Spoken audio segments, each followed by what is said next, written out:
বানাতে চলেছি ঝিঙ্গে আলু দিয়ে মাছের ঝোল। তার জন্য প্রথমে আমি ঝিঙ্গেগুলোকে বড় বড় করে মাছ থেকে কেটে নিয়েছি এবং আলুগুলোকে লম্বা লম্বা করে কেটে নিয়েছি।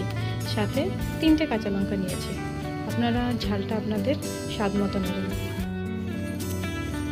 একটা মশলা বানিয়ে নেব, যার জন্য আমি দেব জিরে, ধনে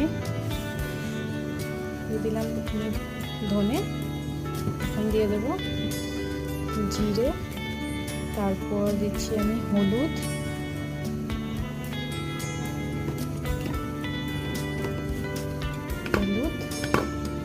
তারপর আমি দেব কাশ্মীরি লঙ্কা গুঁড়ো। এত ঝাল হয় না, শুধুমাত্র কালারের জন্য দিচ্ছি। আর সাথে দেব নুনটা পরিমাণ মতো দেবেন, লাগলে আমি পরে একটু অ্যাডজাস্ট করে নেব। এটাকে জল দিয়ে পাতলা একটা পেস্ট বানিয়ে নেব। এখানে আমি পাতলা পেস্টটা বানিয়ে রেডি করে নিয়েছি এরকম জল দিয়ে। আর সাথে একটা প্লেটের মধ্যে হলুদ, নুন আর লাল লঙ্কা গুঁড়ো নিয়েছি, যেটাতে আমি মাছ ম্যারিনেট করব, মানে মাছের পিসগুলোকে মাখিয়ে নেব ফ্রাই করার জন্য।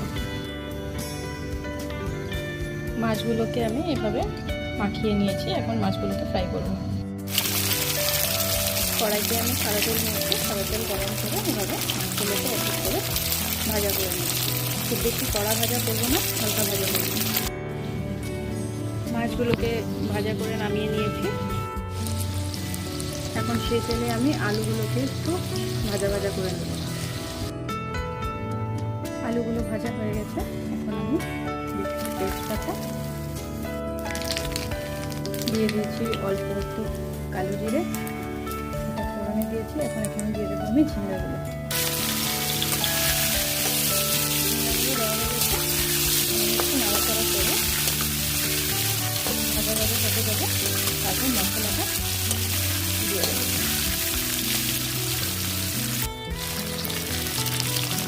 এখন আমি দিয়ে দিচ্ছি সেই বানানো মশলাটা।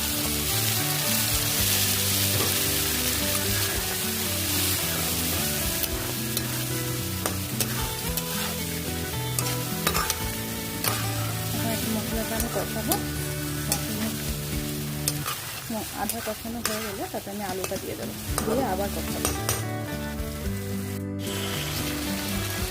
ঝিঙ্গাটা অনেকটা কষে এসেছে মশলার সাথে, এখন আমি অ্যাড করে দেবো আলুগুলো। আলুগুলোকে মশলার সাথে ভালো করে মিক্স করে আর একটু আমি ঢাকা দিয়ে ফ্রাই করবো।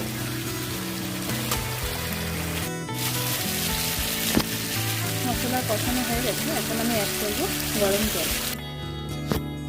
পরিমাণ মতো গরম জল আমি অ্যাড করে দিয়েছি গ্রেভির জন্য। এখন গ্যাসের স্টিমটা হাই করে ঝোলটা ফুটিয়ে নেব, তারপর এটাকে আমি মাছ দেবো।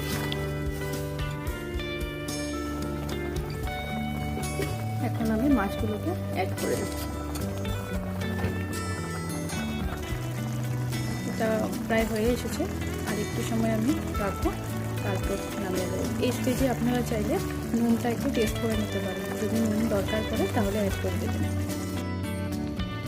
হয়ে গেছে, আমি স্টিম অফ করে দিয়েছি, এখন নামিয়ে নিই। ঝিঙে দিয়ে মাছের পাতলা ঝোল রেডি। অবশ্যই আপনারা ট্রাই করবেন এবং জানাবেন আমাকে কেমন হয়েছে।